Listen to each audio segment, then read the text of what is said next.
कार्यकर्ताओं की पूछ है ना नेताओं की पूछ है। ये अर्जुन राम जी गैर राजनीतिक व्यक्ति रिटायर होने के बाद भारतीय जनता पार्टी ज्वाइन की। इनका कोई राजनीति से लेना देना नहीं है। इनका इतिहास मैं जानता हूं। ये बीकानेर से आते हैं, किस्मतेसर गांव के हैं। जब हम लोग आंदोलन करते थे ये उस वक्त नौकरी में थे। जब तक रिटायरमेंट नहीं हुए 60 साल से पहले आप एक भी स्टेटमेंट नहीं बता सकते।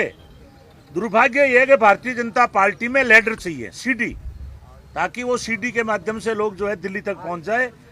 अर्जुन राम जी गैर राजनीतिक व्यक्ति हैं और बहुत दुख के साथ कहना पड़ता है कि आज नेता और कार्यकर्ताओं की तो वहां हत्या होगी राजनीतिक रूप से, और ये नेता बनकर के बैठ गए। इसलिए मैं बिल्कुल कैलाश मेघवाल जी के बयान का समर्थन करता हूं कि उन्होंने ठीक बयान दिया है। जो चूरू में रहते हुए ये कलेक्टर थे, वहां इनके ऊपर आरोप लगे हुए हैं। कैलाश मेघवाल जी एक सीनियर वकील भी हैं, भाजपा के वरिष्ठ नेता हैं। उन्होंने बिल्कुल तायद किया है कि अशोक गहलोत जी के राज में हमें जिला मिला है, क्योंकि गहलोत साहब ने विकास के अंदर कोई राजनीतिक पार्टी को नहीं देखा। जहां भारतीय जनता पार्टी थी वहां भी विकास हुआ है, जहां कांग्रेस के लोग थे वहां भी विकास हुआ है, जहां निर्दलीय विधायक थे वहां भी विकास हुआ है। इसलिए मैं बिल्कुल समर्थन करता हूं।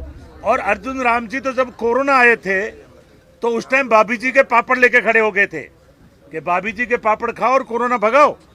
उससे ही जाहिर होता है कि वो व्यापारी था, इसको चंदा देने वाला था, उसके पापड़ नहीं बिक रहे थे।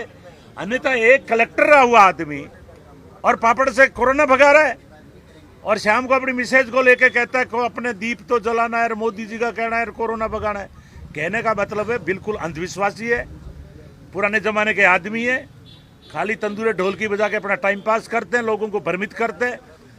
अरे अर्जुन राम जी, अगर डॉक्टर अंबेडकर भी कहीं बाहर बैठ के तंदूरा बजाता तो मुझे बताओ कि आज भारत के अंदर समानता का अधिकार कहां से मिलता। जो शूद्र जंगलों में रहने को मजबूर था, अछूत का जीवन जीने को मजबूर था, आज उसको समानता का अधिकार मिला है। और अर्जुन राम जी जिस सीट के ऊपर बैठे हैं, आरक्षण का लाभ लेकर के बैठे हैं, वो भी डॉक्टर अंबेडकर की देन है, इस देश के संविधान की देन है।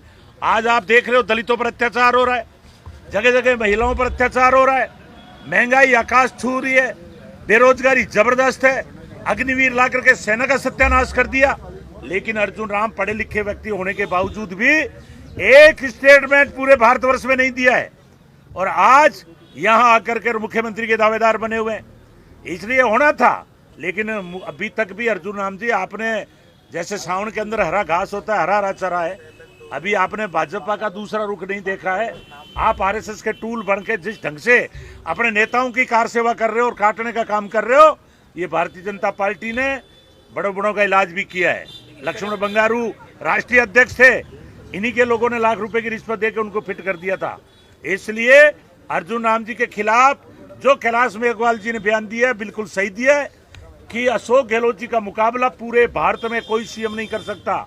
इन्होंने रिकॉर्ड तोड़ विकास के काम किए हैं, जिले नए बनाए, पंचायत समितियां नहीं बनाई है, पंचायतें नहीं बनाई है, और 100 यूनिट बिजली, 2000 यूनिट ट्यूबवेल पर फ्री, 25 लाख का चिरंजीवी योजना ओपीएस देकर पूरे भारत को चौंका दिया। और केंद्र की जो मोदी सरकार है उसको भी उनको फॉलो करना चाहिए। करप्शन के चार्जेस में दम है क्या? जो करप्शन के चार्जेस है करप्शन में, मैं एक लाइन में कह देता हूँ, मैं एक लाइन में कह देता हूँ, अगर इनकी औकात होती तो ये असेंबली के अंदर एक भी मंत्री के खिलाफ अगर इन्होंने कोई करप्शन के चार्ज लगाए तो मुझे बताएं। वो तो मैं कह ही रहा हूँ कि कैलाश मेघवाल ने अर्जुन राम पर लगाया है, वो बिल्कुल सही है, उसकी उचित स्तरीय जांच हो। लेकिन मोदी के राज में तो चाहे कितना ही भ्रष्ट नेता हो, भाजपा में जाते ही वो साहूकार बन जाता है।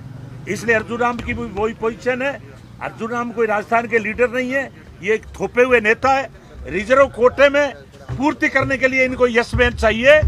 इनको अनुसूचित जाति में ऐसा नेता नहीं चाहिए जो संविधान पे बोले, ऐसा नेता नहीं चाहिए जो गांधीवाद पर बोले, ऐसा नहीं चाहिए जो प्रजातंत्र को मजबूत करता हो। अगर अर्जुन राम में छोटी मोटी भी समझ होती तो आज वो अशोक गहलोत की प्रशंसा करते, क्योंकि आज प्रमोशन में आरक्षण मात्र राजस्थान के अंदर है, आदित्यनाथ ने नहीं दिया है। बीजेपी की सरकार जहां भी है वहां संविधान को चलाने की साजिश की जा रही है। इसलिए ये अर्जुन राम जी भी, मैं तो कह रहा हूं, चैलेंज दे रहा हूं कि आप विधानसभा में आ जाएं। आपके मीडिया में आ रहा है, अपने बेटे को लड़ाओगे, बेटे को क्यों?